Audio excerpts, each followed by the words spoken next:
Our correspondent Rachelle Akuffo sat down with Allan Friedman. He's an author and research scientist at the Cybersecurity Policy Research Institute. They spoke about this year's cyber attacks and how retailers and consumers can protect themselves.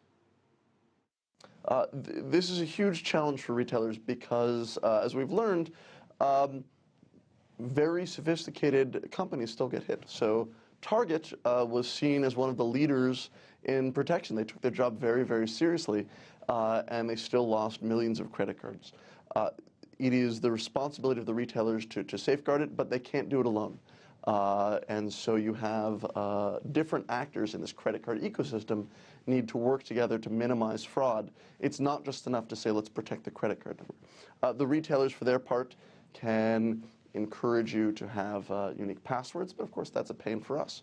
So something that everyone can do is to try to minimize password reuse. And single most important thing that the consumer can do is make sure that their email password is different from every other password they use online.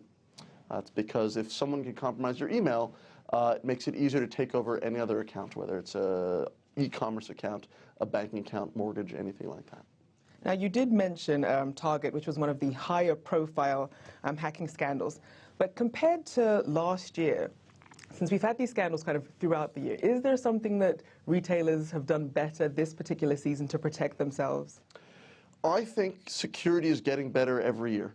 However, there's a lot more bad guys out there.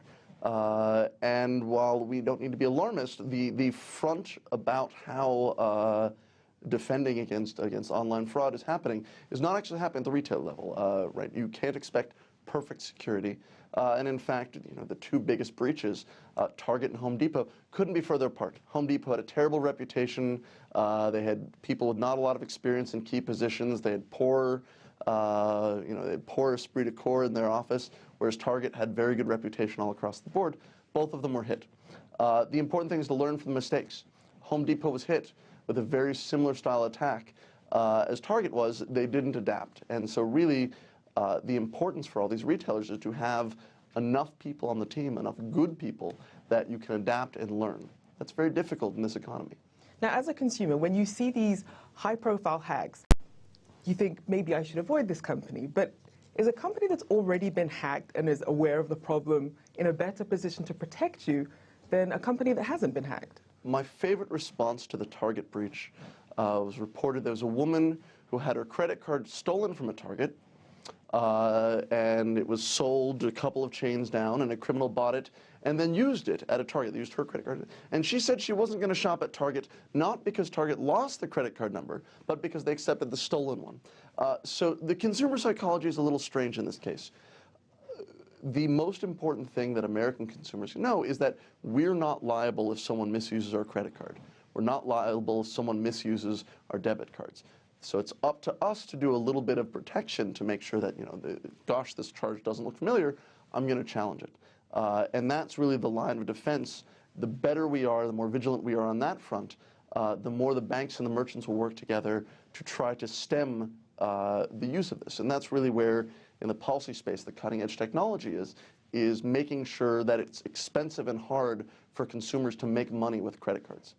If I had one credit card, if I stole one credit card, I could go to the store and buy a bunch of things. But if I have 10,000 credit cards, it's actually much harder for me to turn that into cash in hand.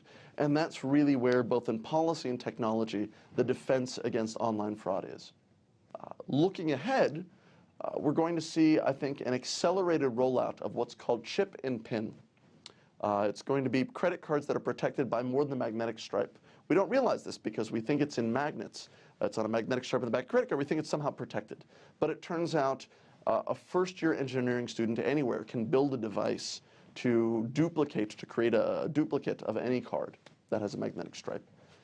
The chip on the chip and pin, it's got a tiny microchip that's very flat, and it gets read by the machine that's cryptographically protected. It makes it much, much, much harder to clone. Not impossible, but now you're going from anyone on the street can do it to you need a whole factory to set it up.